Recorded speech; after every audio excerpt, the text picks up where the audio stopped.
Morning and welcome to the deep dive with Keeping Current Matters. It is Monday, January 23rd.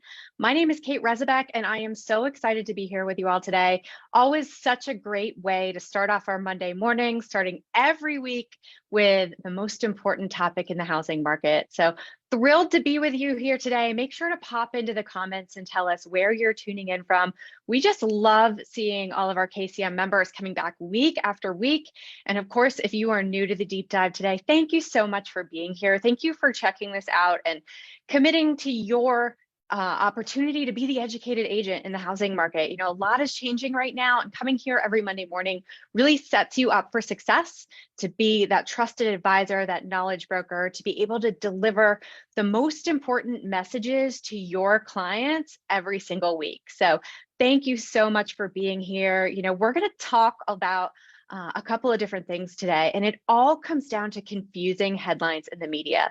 There's a lot of information out there, and we want to make sure we're bringing you the latest data, the latest insights, and helping you understand what's really happening in the housing market, because you and your clients are both seeing a lot of confusion. So we're going to talk about headlines around foreclosures. We're going to start there today, and then we're going to talk about headlines around existing home sales, and I'm going to help you really break those down, bring some context to those conversations so you can truly explain to your clients what is happening so they're set up for success in the housing market, whether they're buying a home, selling a home, thinking about buying or selling a home, whatever it is. I want you to have the answers that you need. So at the end, make sure to head over to trykcm.com to download these slides if you're new to us. And if you're a KCM member, you'll be able to download all of these in the member area as well. But I want to go ahead and hop in and share some slides with you on what is happening in the housing market, because like I said, there's a lot of confusion right now, a lot of headlines that are bringing some data to light that I want to help you understand. So let's go ahead and start right here with some headlines that we are seeing around foreclosure filings. So what you can see right here is headlines that have come out over the past couple of weeks. They say U.S. foreclosure filings surged 115% in 2022. That's pretty alarming statistic, and I'm going to break that down for you today to tell you exactly what that means. We're also seeing U.S. foreclosure activity doubles annually, but still below pre-pandemic levels. And foreclosure filings rose 115% over the past year. So a lot of information out there, and I want to help make sure you understand exactly what it means, because while these headlines are factually true, understanding the data behind them and how to make sense of that is mission critical, because your clients can look at these and maybe not be quite sure of what it means. And that could cause someone to pause their plans, to be uncertain, you know, to just say, you know, I'm not going to step into the housing market because I'm not sure what this means, or this sounds pretty scary. So let's go ahead and break this down. I'm going to start with this quote from Adam Data. It says, Adam, a leading curator of real estate data nationwide for land and property data, today released its year-end 2022 U.S. foreclosure market report, which shows foreclosure filings, default notices, scheduled auctions, and bank repossessions were reported on 324,237 U.S. properties in 2022. That's up 115% from 2021. But down 34% from 2019. We're going to get back to that in a moment. That's before the pandemic shook up the market.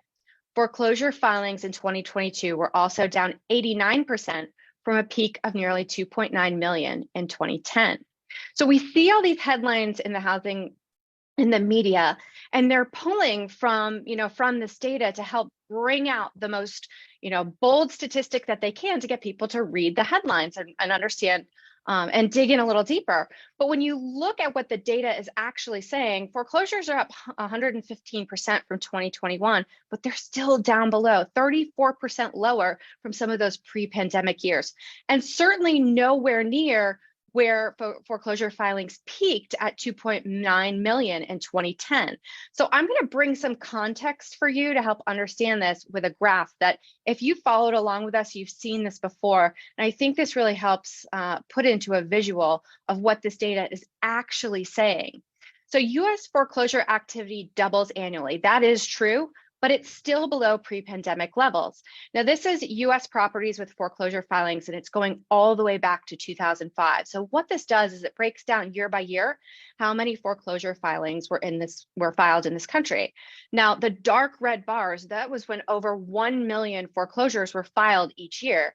And you can see where we are today. If you look over on the right-hand side of the screen, 2022, far below those peak levels that we saw when the housing market crashed. So what you can look at here, 2021 to 2022, yeah, that number doubled. Not surprising, actually, because in 2020 and 2021, we had a moratorium on foreclosures, we had the forbearance program. There were a lot of factors in the market that brought foreclosure filings down to historic lows. So when we see that percentage jump up 115% from 2021 to 2022, that's not surprising. But what we have to remember is that that's what the headlines grab onto. So it sounds tragic. It sounds like, a crash is coming, but that's not what the data shows. The data shows that we are still far below anything that could resemble, a crash in the market. And 324,000 foreclosures, our hearts go out to all those people who did go through that process. But what we have to remember is, we never want one family or one homeowner to go through the foreclosure process. But when we're talking about 324,000 filings compared to, 2.8 or 2.9 million per year back in 2009, 2010, we're nowhere near epic proportions where foreclosures are going to be a wave of them coming to the market. So the landscape has drastically changed for a lot of reasons. Like I said, moratorium on foreclosures, the forbearance program, homeowners actually still sitting on significant equity. So many people who would have had to give up their home to foreclosure in a challenging economic time, maybe were sitting on significant equity and were able to sell their home rather than go into the foreclosure process. So as we see this number rise as expected, but it's not what the headlines would make you think, that it is a massive crash coming to the market. Now, I want to give this a little bit more context because I think this next graph really kind of breaks it down even further when we talk about pre-pandemic and then the past 3 years. We had over 1 million fewer foreclosures over the past 3 years. So let me break this down for you. If you look at 2017, 2018, and 2019, those red bars over on the left, this country averaged 598,000, little north of that, foreclosure filings each year. Now, we know every year in this country, homeowners do go through the foreclosure process. They have challenging financial situations, job loss, family situations, things happen. And unfortunately, people have to go through that process for a variety of reasons. But in those pre-pandemic years, which we would consider more normal in the market, we averaged just under 600,000 foreclosures a year. Well, look at the last 3 years where we had the moratorium, the forbearance program, rising equity. We were short over 1 million fewer foreclosures compared to that average level of the 3 years leading up to the pandemic. So far fewer foreclosures on the market. So when we see this number rise from 2021 to 22, yes, it is factually true that it doubled, but we're not talking about epic proportions. We're talking about, an increase that is still far below even the more normal years in the market. So let's go ahead and look at this quote from Rick Sharga, Executive VP of Market Intelligence at Adam. He says 18 months after the end of the government's foreclosure moratorium, and with less than 5% of the 8.4 million borrowers who entered the CARES Act forbearance program remaining, foreclosure activity remains significantly lower than it was prior to the COVID-19 pandemic. It seems clear that government and mortgage industry efforts during the pandemic, coupled with a strong economy, have helped prevent millions of unnecessary foreclosures. And that's huge. So when we put the headlines into the context of what the data is saying and what's truly happening, so many people have been able to avoid the foreclosure process and either selling their home or whatever it was that allowed them to walk through this process. Banks are still doing everything they can to continue to help homeowners stay in their homes to avoid that massive wave of foreclosures coming to the market that happened when the market crashed. We're just in a simply different place. And as new data comes out, it's always important to make sure that we understand the full context, because everything around it in the media can get really confusing. And we want to make sure that you and your clients have the clarity you need to truly understand what's happening. And I love this quote from Bill McBride, founder of Calculated Risk. He said this just last week. The bottom line is there will be an increase in foreclosures over the next year from record low levels. We were at record low levels in 2020 and 21, but there will not be a huge wave of distressed sales as happened following the housing bubble. The distressed sales during the housing bust led to cascading price declines, and that will not happen this time. So we don't have a wave of homes going to foreclosure. And truthfully, inventory is so low right now that even if homes do hit the market, they will sell. Inventory is low. There will be a demand, especially as we start to come into the spring market.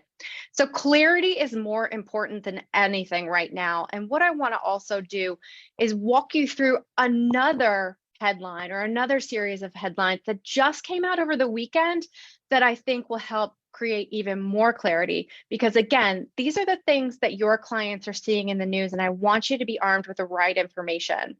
So this is about the existing home sales report that came out from NAR just this past Friday. And these headlines kind of ran with some of the stats. And they say existing home sales fell for the 11th consecutive month in December, hitting the slowest pace since November 2010. Existing home sales fall 1.5% in December, marking 11 months of declines. Now, while these are true, we saw the existing home sales report come out from NAR on Friday. Sales were down to 4.02 million sales, seasonally adjusted in December. It was the 11th month of decline, but when you look at the headlines, it makes it sound very different when what the reality of what is truly happening in the market actually is. And this is where I want to bring you a little bit more context that I think will help you guide your conversations as you're talking with buyers, sellers, neighbors, friends, whoever it may be. So if you take that data from the NAR report, that 4.02 million home sales, it actually shows that over 11,000 homes sold every day last year. So do the math. You take the 4.02 million and you divide it by 365 days in the year, and that gets you over 11,000 homes selling every day in this country.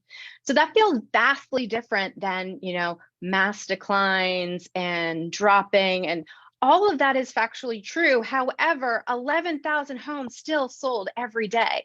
So when you hear that the market is frozen and buyers aren't out there, yes, it's slower than last year. It was slower last year. We expected that as we saw mortgage rates doubled, that eased buyer demand. It slowed the pace of home sales, but over 11,000 homes still sold every day.